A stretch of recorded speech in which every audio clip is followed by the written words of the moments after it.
ქვეყნის ეკონომიკური მაჩვენებელი 9%-მდე გაიზარდა. პირველი კვარტლის საშუალო რეალური ზრდა 9.3%-ით განისაზღვრა. ინფორმაციას სტატისტიკის ეროვნული სამსახური ავრცელებს. 2025 წლის მარტში წინა წლის შესაბამის პერიოდთან შედარებით ზრდის მიმართულებით მნიშვნელოვანი წვლილი შეიტანა შემდეგმა დარგებმა: ინფორმაცია და კომუნიკაცია, პროფესიული სამეცნიერო და ტექნიკური საქმიანობები, საფინანსო და სადაზღვევო საქმიანობები, ტრანსპორტი, მშენებლობა. კლების ტენდენცია დაფიქსირდა დამამუშავებელი მრეწველობის სექტორში. 2025 წლის მარტში ქვეყანაში დარეგისტრირდა 6300-მდე ახალი ეკონომიკური სუბიექტი, რაც 1.6% აღემატება წინა წლის შესაბამისი პერიოდის მონაცემებს.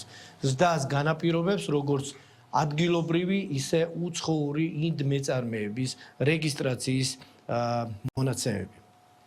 დაახლოებით 10.8%-ით გაიზარდა ეკონომიკური ზრდის წინასწარი შეფასებისას გამოყენებული DGG-ს გადახდელ საწარმოთა ბრუნვის მოცულობა და 14 მილიარდ 9 მილიონი ლარი შეადგინა. საქართველოს აგრძელებს ეკონომიკური ზრდის დემონსტრირებას, მაღალი ეკონომიკური ზრდის დემონსტრირებას და გამორჩეულია მსოფლიოში 9% მარტის მაჩვენებელი ეკონომიკური ზრდის და 9.3% ზრდა ეკონომიკის პირველ კვარტალში ენიშნებს, რომ ეკონომიკა აღმავალ ფაზაშია.